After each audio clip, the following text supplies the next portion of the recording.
Brazil is our biggest market. It represents 40% of the traffic in the region.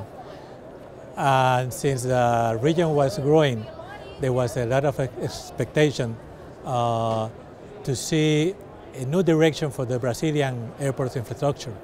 Currently, it is managed by the Infraero, who is a Brazilian government company. But by the beginning of this year, the new government of Brazil called for a concession of 3 of the major airports in Brazil, which was a news very well received by the industry.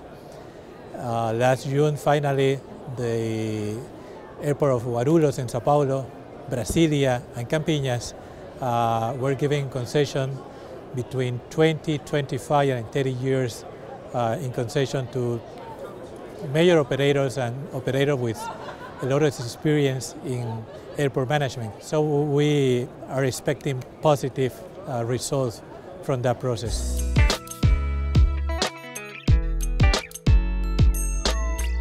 Quito Airport is one of the most important projects, not only in the region, but across the whole world industry. Why? Because you don't see very often to build a greenfield airport. Quito is a very good example. It has built with all the environmental requirements to have a sustainable airport. In Quito, they are a heavy producer of flowers, so there is a lot of not only passenger movement but cargo movement, traffic.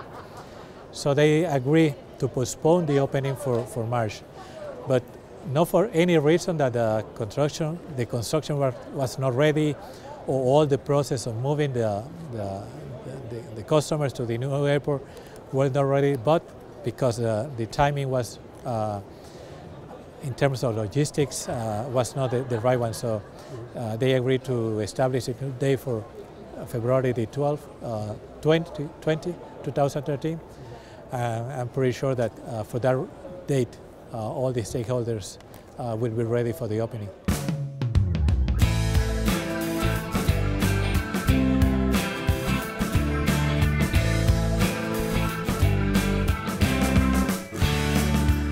Airports in our region are basically scrambling to build capacity to accommodate this growth.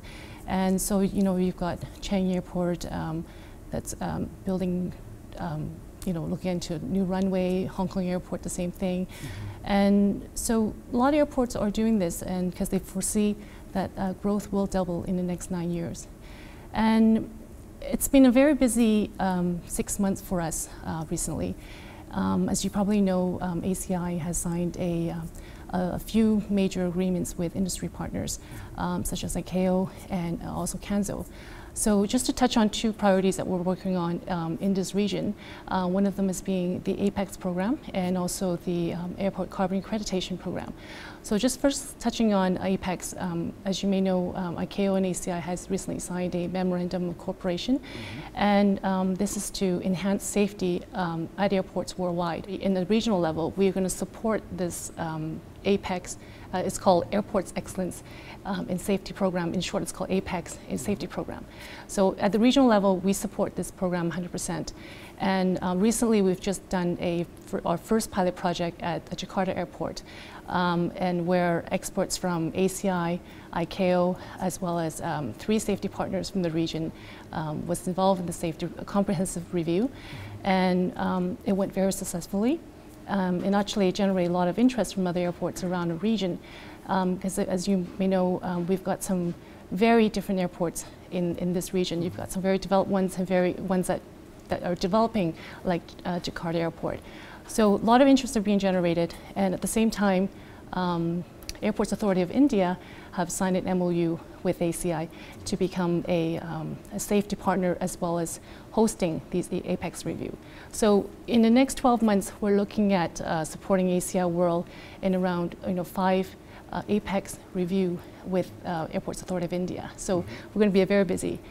And in terms of our other priority is the Airport Carbon Accreditation program that we have. And this program was just recently extended to the Asia Pacific region from ACI-Europe last November. So just within, I would say about 7 months now, we've got 5 airports that have been accredited. So we're very pleased with the results. And once you get critical mass, which 5 isn't, but hopefully more airport will see the benefit of joining this program and their contribution to carbon reduction, that they will come on board, and hopefully in the next year or two that we'll see a lot more airports in our region become airport carbon accredited. So that basically highlights some of our priorities for 2012 and going on to 2013.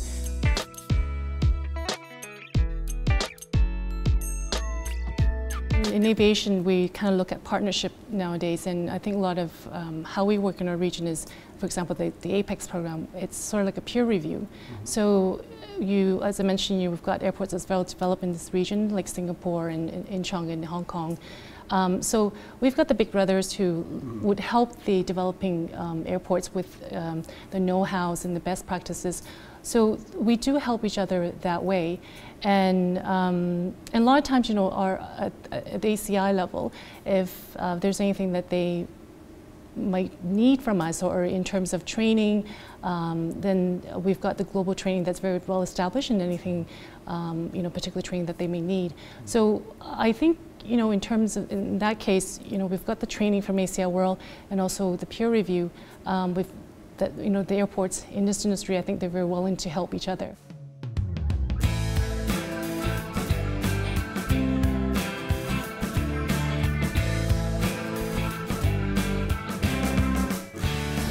The difficulty at the moment, I think when we look at specifically to the airport business, is the fact that with the sovereign debt crisis, states are going to retreat for financing infrastructure projects, and in particular airport projects.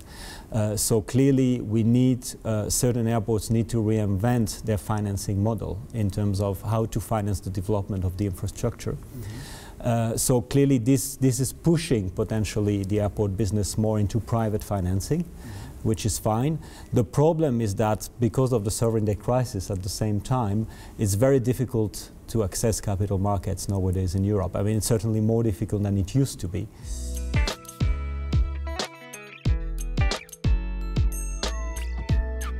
But I think what you're seeing in terms of strategic direction for airports in Europe today is clearly, under the present circumstances, a very, very strong focus on performance, both operational performance and financial performance, because you need to give a return to your shareholder and still be able to access capital markets.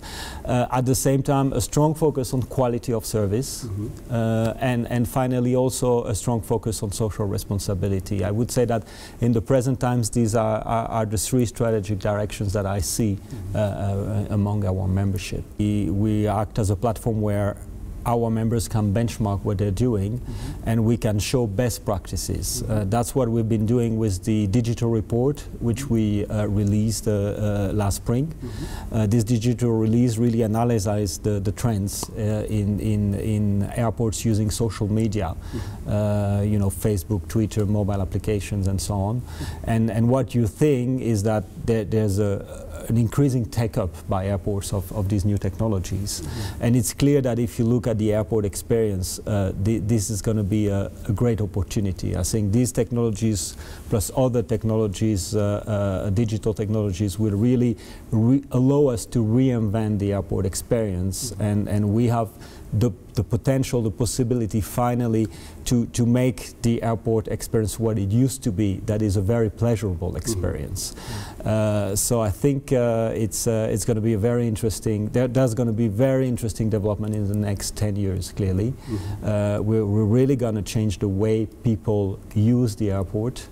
And there's a very good side on it about the finances as well, because these instruments will also allow us to extract more revenues from the passenger.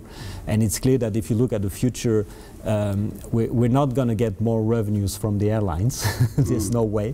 Where we still have a potential to get more revenues is through passengers, but not only passengers, but also visitors using the airport. I think what you're going to see also is airports trying to position themselves not only as a transport hub, but as proper economic hubs and catalysts for activities that take place on site at the airport. So attracting people who don't come to the airport just to fly, but also to do other things. And this opens a new door to a potential of new revenues and new activities for airports that will help them boost their competitive position.